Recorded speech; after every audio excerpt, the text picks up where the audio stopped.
listen, we've got to do this. Let me hear you all say, E-L-G-L-E-S, Eagles! You can't make this up, man.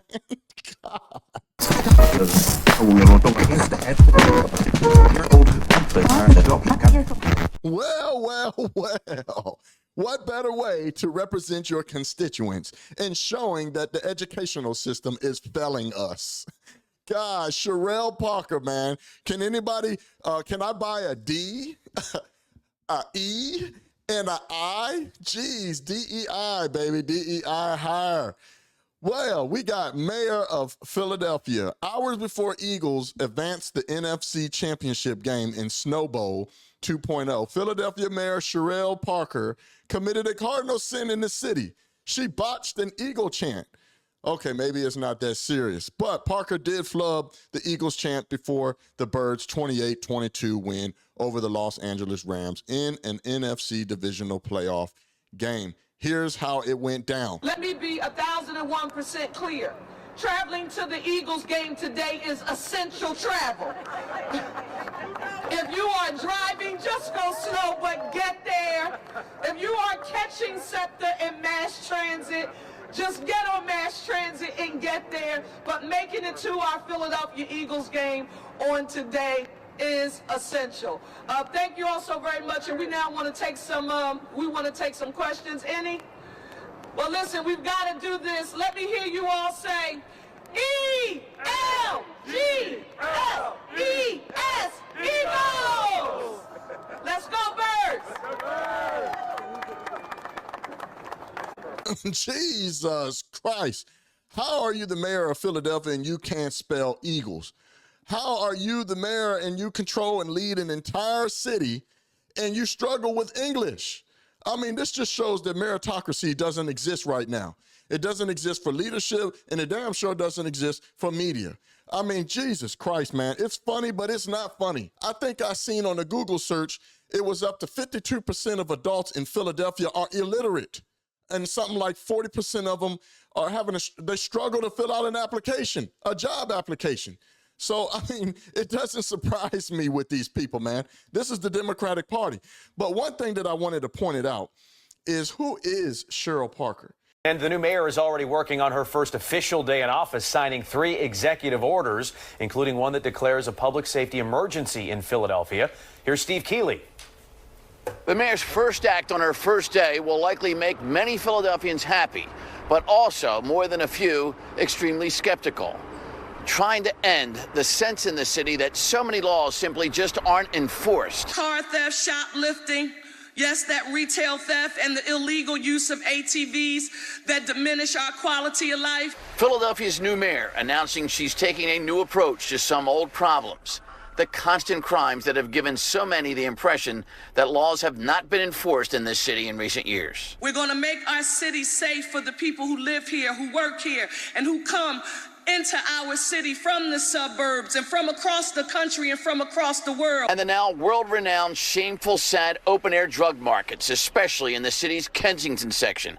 Also a top target for change and enforcement, mentioned both in her inaugural address and written into the mayor's first act in office today, signing an executive order declaring a public safety emergency. It's developing a strategy to permanently shut down all open-air drug markets here in the city of Philadelphia. And so next, the how and when. These comprehensive plans will be delivered to my office within 100 days, and the police commissioner will report to my office within 30 days on the status of each mandate in this executive order. I am fully committed to ending the sense of lawlessness that has been so pervasive in our city and bringing back a sense of order and lawfulness. And so the clock is ticking already on top of City Hall, as new Police Commissioner Bethel, just sworn in himself, instantly got the first assignment and the first deadline.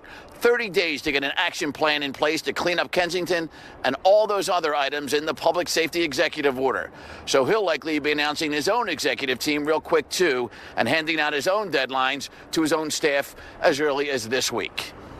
At Philadelphia City Hall, Steve Keeley, Fox 29 News. I think she was the Democrat that overwhelmingly won to be mayor, beating out other Democrats since Democrats have been running that city for over 50-something years.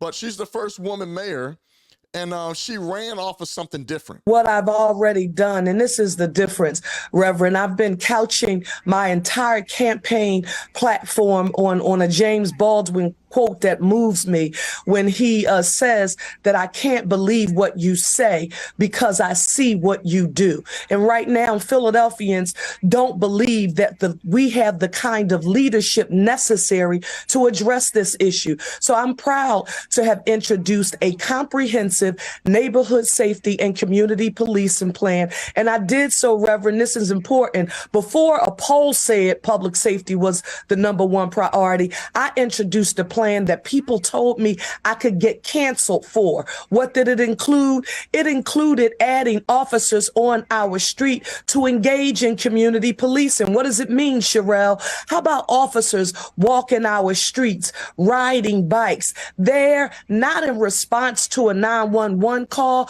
but because they're there as guardians, strengthening and rebuilding relationships with the people that they are sworn to protect and serve. And I want you to know, Reverend, when I introduced this plan, there were people who said you can't have community policing along with criminal justice reform and police accountability. But I've lived my life at the intersection of both race and gender throughout it. And I refuse to allow anyone to put me in a box. We'll never go back to the days when any police officer thinks that they can beat me or my 10-year-old beautiful black son upside his head with a billy club just because we are, but we will stop this sense of lawlessness and bring order back to our city. Right? I'm going to go off topic real quick and bring it all back in, but she ran off of something different as a Democrat because we're so used to seeing regressives, the progressives, the liberals, the wokesters, all this anti-defund the police rhetoric of the police are bad and they affect black and brown communities. To put more police on the street affects black and brown communities. We've all seen the videos. Over the last decade, cities around the country have spent over $3 billion to compensate over 40,000 victims of police brutality and misconduct, with the vast majority of those victims being black people. Chicago by itself has spent close to $1 billion on police brutality and misconduct lawsuits. And every year, that amount keeps growing and growing and very little changes.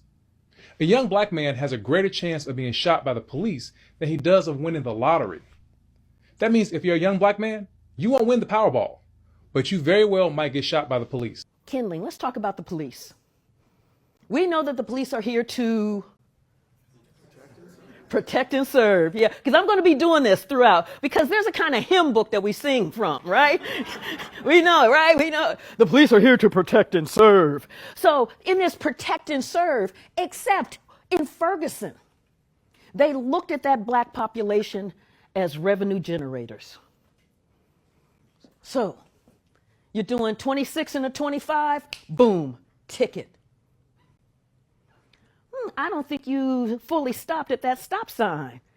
Boom, ticket. Looks like you've got a broken tail light. Boom, ticket. And this is a working class neighborhood. And so when you start hitting this neighborhood, this community, with $50 tickets, $25 tickets, $80 tickets, $100 tickets, and you begin to think about what that means. You pay the ticket or you pay your rent. You pay the ticket or you keep food on the table. You keep the lights on. There's not disposable income here. When you don't pay that ticket, the next time you're doing 26 and a 25, because now there's a warrant out for your arrest. Then you are jailed. And then the entire criminal justice process of fines and court fees and bail are all pulling from this working class black community. By the time when Ferguson blew, those fines and those tickets accounted for 25% of Ferguson's operating budget. 25%. And let me be really clear. Justice was not blind. But what's interesting about Sherelle Parker is she ran off something different than what we normally hear with the Democratic Party. She ran off of saying that she wants to put 300 more police on the street and bring back old policies of stop and frisk, which is interesting because that is completely different than what we are so used to. Philadelphia's first female mayor has been sworn in and promptly signed an executive order declaring a public safety emergency to tackle rampant crime.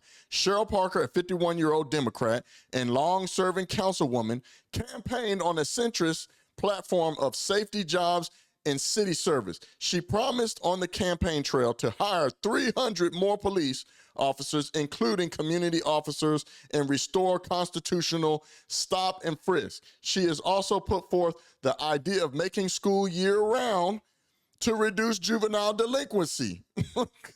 When I tell you you can't make it up, you can't make it up, man. I mean, this is funny, but it's different because we're so used to the regressives always saying anti-police, but yet here we have a Democrat that's putting more police on the street because their policies of treating criminals with gloves, kid gloves, catch and release violent criminals, obviously it's not working. And this woman, she realized that. So she said, no, we putting more police on the street and we bringing back stop and frisk. Anyhow, to make matters, just to make light of matters, yeah, she couldn't spell. I thought that was, and don't forget, she campaigned with Kamala Harris. This is a history-making day here in Philadelphia and in our country because we are on the cusp of electing our Vice President, Kamala Harris, to be the 47th President of the United States of America. She was a big Kamala Harris, and we seen how that turned out. She promised Kamala Harris that she would bring all these different votes. Well, they lost in a landslide. Well, Tracy, Mayor Parker, who is a Democrat, just like Vice President Harris, had set a goal of delivering 650,000 votes for Kamala Harris in Philadelphia. That did not happen. We can see the results in Philadelphia right here. She fell short. Only about 554,000 voters in Philadelphia came out to vote for Harris. And President Biden got more votes in Philly 4 years ago than Harris got this time. Asked what she could have done differently, Mayor Parker says that she wishes everything she tried to do came true, but that the work everyone did was still worth it. I am not an expert articulator of problems. I am an architect of solutions. I deliver. That's what I do. And I do it to the best of my ability. Sometimes we win and sometimes they lose. But when you come from where I come from in this city, and if you're a lifelong Philadelphia, you know we never give up. And I'm not going to stop trying. Now, Mayor Parker today at that news conference said that she wasn't there to Monday morning quarterback. She was asked if Philadelphia would remain a sanctuary city in a new Trump administration. She did not directly answer that, but she said that she would make sure that the city is prepared to address any issues that come up. So either way, she at least made light of the situation and admitted that she can't spell. We don't promise perfection. I'm so happy that I never have, especially after I couldn't spell Eagles right. E-L-G-S-E-S, Eagles! Let's go, Birds! Let me know in the comments, man. I thought that this was funny. It's just another example of didn't earn it, DEI, and another Democratic representative representing their constituents, them thugs that ain't completing school, that can't read, write, or do math or arithmetic of any sort. She's just proved it. At least she admitted it and made light of it. But Jesus, it's funny, but it ain't funny. But I want to know what your thoughts are in the comment section. I read them. I want to see them. Put it in the comment. I don't care how off the chain the comment is. I know you guys are going to rip her a new one. Either way, man, I appreciate you watching. If it's your first time, all I do is mean tweet commentary. I can't stand Democrats. I point out the hypocrisies and the lies of the left and the Democrats and the regressives and legacy media.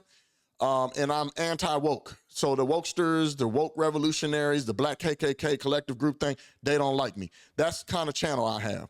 So if you like it, hit the subscribe button and the notification bell so that you get notified every time I put out more mean tweet commentary. With that being said, it's your boy, Craig Long 45. You can't make this shit up. I'm out. Peace. Yeah, oi.